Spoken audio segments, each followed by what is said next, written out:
I hope you're having a pleasant morning today. It's getting a little warmer here in Bangalore, and I can only hope that the gods have mercy on all of us this summer. Words hold immense power and emotion in all of us. It can win hearts and give people a reason to believe, but it can also send somebody into the crashing depths of despair. In the right or wrong hands, words can even start a war and squash it in no time. We use words to describe physical objects that we can see and feel. Our entire world at one point did not have any labels. But as we progressed as a civilization, people like you and me started naming the things around us to communicate and express ourselves. Somebody woke up one day, looked at this glowing ball of fire in the sky and said, this bad boy light up my world like nobody else. So I shall call it by the name of my sun. Sun. Well, I hope the origin story for our sun is a lot more interesting than that, but you get the idea, right?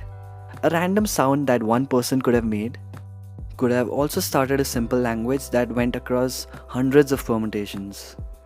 At different eras of human civilization, the ideas of several men were spoken out as words, and eventually we developed buildings, mathematics, astrology, and dad jokes.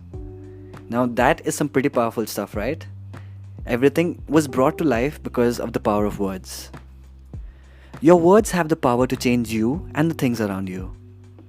Words are the building blocks of human existence, and they reflect the integrity of the person who spoke them. If you want to lead a better life, you need to keep a standard for yourself, and that standard should be that you will never go back on your word. Keeping your word means doing what you say you'll do.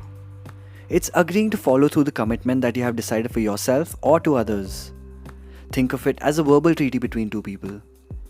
If we give our words the same level of importance that the kings or presidents of our countries do, then we would be doing everything in our hands to keep our words. Your word is your honor. It is a physical manifestation of trust. The only thing that you can give and keep at the same time is your word. If you said that you're going to do something, you need to do it. If at any point you realize that you won't be able to keep your word, the best thing to do would be to tell the people involved that you will not be able to keep it. It might be a bummer, but your friends would give you another opportunity as you were honest. We are often struggling to keep our word because we are not intentional about the words we use, or simply because we forgot what we agreed to. Back when I was in school, I came across a lot of people who were not good at keeping their own words. They would often borrow money from me under the pretext that they would pay me back the next day. But they wouldn't. When it happened for the first time, I let it slide because I thought they had just forgotten about it. But when it happened the second time, I became cautious.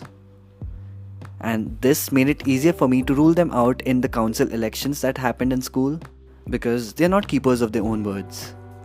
Due to behaviors like this, there are chances that you could miss out on bigger opportunities, better relationships, and end up having a reputation of being unreliable. Keeping your word is more than just doing what you say you will. It is about having someone else's back. It doesn't matter if the task is menial. If you said that you will get it done, because it will build credibility, trust, and self-accountability. Keeping your word is also about respecting yourself and leading by example. If you are continuously changing your resolutions or breaking them, you are inherently telling yourself that you do not believe in your own abilities to achieve your goals.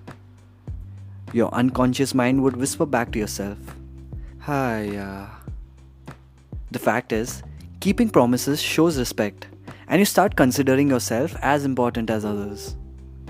And you are as important as others.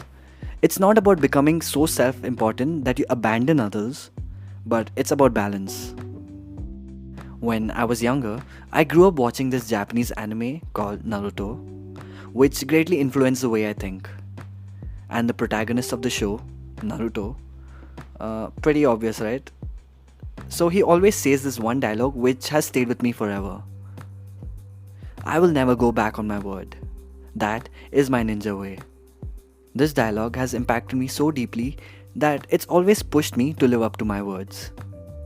It doesn't matter what the circumstances may be, but I should never eat my own words back. That also does not mean that I haven't broken promises. I have. But it means that I will always keep trying to keep my word. And I hope you do too. Your word is golden, Don't break it. After all, if we don't follow our own word, why should someone else trust it? I hope you've learned something really insightful today. I'll see you in the next episode. Bye bye.